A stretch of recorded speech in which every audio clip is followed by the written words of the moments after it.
Welcome to the Jeff and the Bonch Show. Week 8. Episode question mark. It's surprising the season's going so fast. Yeah.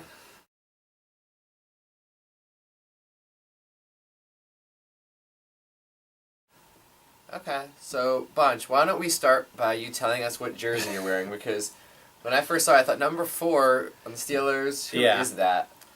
Okay, it's story time, ladies and gentlemen.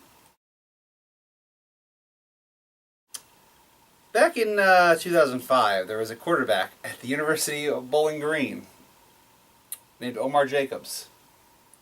Are you related to this man? No. Is this like your... In his sophomore year, he had, I think, 41 touchdown passes and 4 interceptions.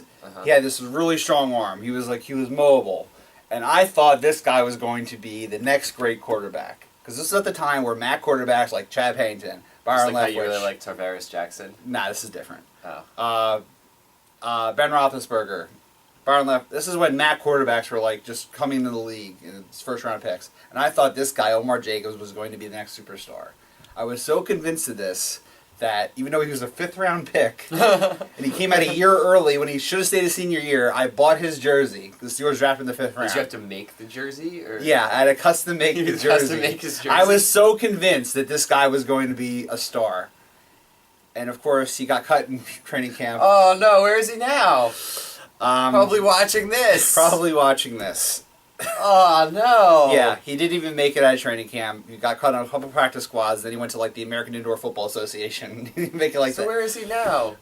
He's like a plumber or something. He's still playing football, but it's like one of the minor leagues. He's not even like the UFL. He's nowhere. And so yeah, like the flag football that he plays in or something. The life lesson is be careful whose jersey you buy. Let's just move on to the fantasy stud of the week. Fantasy stud of the week. Okay, that's not even a thing. Not even a thing. Not even a thing. I just apparently felt you're like excited about this week. You're excited. I have somebody that I'd like to say. I had 2 I had to choose between, so we'll see who you say. We had Stevie Johnson last week. He did pretty good. Not great. Yeah. Not stud. I decided on one, but I had a second one in mind. I wonder if you're going to go the same guy as me this week. Probably not, because you usually don't go quarterback.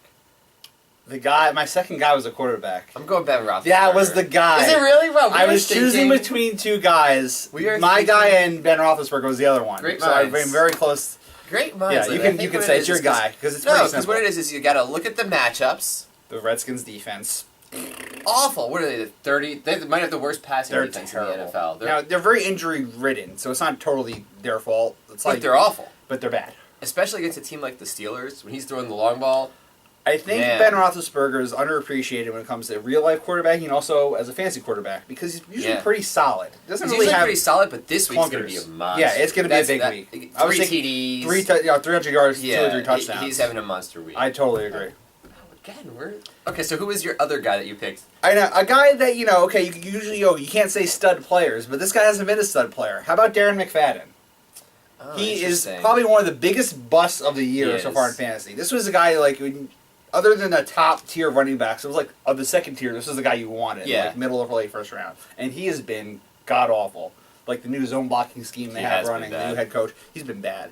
He's playing the Chiefs this week. I think it's finally time. You're going to get the Darren McFadden you drafted in round 1. It's time for Perfect Picks. Our picks are pretty good. They usually are pretty good. Usually. Aren't they? Maybe not the upset specials always. Well. You too. But, We'll get to that. We'll get to that later. Alright, what time is it? Time for Game of the Week. Game of the Week. Couple candidates here. I'm going with the Eagles-Falcons game. I thought you might. You thought I might, because big Eagles supporter at the start of the season, had him winning the Super Bowl. Mm-hmm. Trouble in Phillyville. I don't know what they call it. They don't call it that. Nobody calls it just trouble in Philadelphia. Philadelphia. Trouble in Philadelphia. Yeah. And now they're playing a team that's 6-0. Mm-hmm. That doesn't really play like an undefeated team. But, I don't know. I was going to save this game for later because this is my upset special. The Eagles will win this game. I don't care if the Falcons are undefeated. I have the Eagles winning it. Andy Reid is 13-0 after a bye. Yeah. 13-0. The Eagles need this game. And like you said, for an undefeated team, the Falcons aren't exactly blowing people out. They're escaping. They are overdue for a loss. They're due for a loss. And Not to mention Michael Vick, whose job is possibly in jeopardy, playing his old flame, the Atlanta Falcons. I feel like he's going to be hyped up for this game. Yeah. Maybe he'll avoid 5 turnovers for once. Probably not. And, you know, I think it's like a trendy upset pick, but I'm in full support of it. I really like the Eagles this week. I'm not even an Eagles guy. Like, he's an Eagles guy. I hate the Eagles. I still think they're win this game.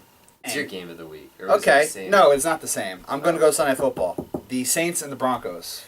It's funny because... Oh, no. I knew that I knew as it. my upset special. Yeah, I thought... Taking the Saints over the Broncos. Okay, so we're combining our 2 segments here. Yeah, that's allowed then. Yes, absolutely. Wait, we have to do that. Like, it's time for... Upset Special! Because they're combined. So yeah, I guess it is game time of the week. for Upset Special. It's Game of the Week / Upset Special this week. Yeah. Our Games of the Week, we both were picking the upsets, apparently. Yeah, I'm taking the Saints. Why are you taking the Saints? I want to hear this. Saints have been playing a lot better of late. Yeah. No, and honestly... Have they? Honestly, the Broncos are overrated. I don't know about Come that. on. I don't know about that. Yeah. I don't like the Chargers. I could beat the Chargers. The Broncos are overrated when it comes to beating good teams, but I think the misconception is that the Saints are a good team. You really don't... I don't think the Saints are a really good team. I don't think the Broncos are a really good team either. I like the Broncos more than the Saints. I think we've got a shootout on our hands. Oh, absolutely. So then when it becomes... Yeah, the Saints are a really good offensive team. Their defense is still god-awful. Then what it becomes is... And Drew Brees is always going to throw 4 touchdowns. Doesn't matter who. Yeah, well, here's the thing. Are the Broncos doing what they usually do and go down 21-0 in the first half and then come back? Probably. That's the thing. Like, lose. I think it's going to be... I'm taking Drew Brees over Peyton Manning is pretty much what it is. Yeah. I don't know about that. I take if this game was in New Orleans, I agree with you. I don't like them going all like halfway across the country to Denver. Drew Brees. Saints win 48-45. I trust Peyton Manning. You like that? Wow. 48-45. I trust Peyton Manning in prime time. I mean, in truth, my real upset special is I picked the Bucks. Yes, I will say I can vouch for this because I'm going to pick a week with him. He did pick Tampa. That was my other upset. Yes, and you get props for that. Good call, so that was a good call. Yes. I got that one. But this is my other one. This is your Sunday upset special. Totally willing to take this one. I guess it's time for Lock It Up. Lock it up! Lock it up! Lock it up, Bonch. Okay. I'm going to be boring here. I think there's 3 games that are just clear cut. Can I just say what you're going to say? Sure. Packers, Bears, Pats. Or no? Yes. No. Oh, okay. I was like, wait.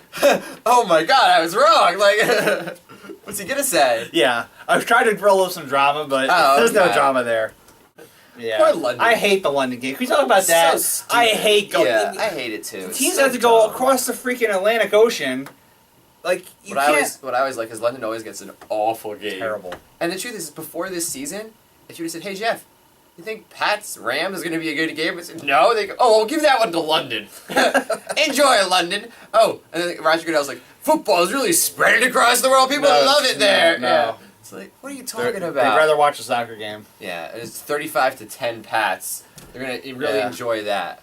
Next week we are having our special Hurricane Sandy We Survived show. Yeah. And we will hopefully both be there. If not, there's going to be like a picture of one of us with a candle around it or something like that. Thanks for... we'll see you next week, people. We'll see you next week. Thanks for watching. Bye-bye.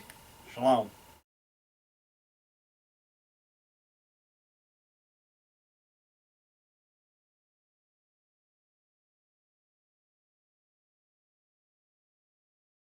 Top of the morning to y'all. I'm British. Is that how British people sound? Top of the morning to you is Irish. Oh, no, it's not Irish, is it? Yeah, top of the morning to you. Where's my Lucky Charms? Oh. Probably offensive to people right there. Yeah. Would you like some tea and crumpets? Andy Dalton's very offended right now. Yeah. Welcome to the Outback, mate.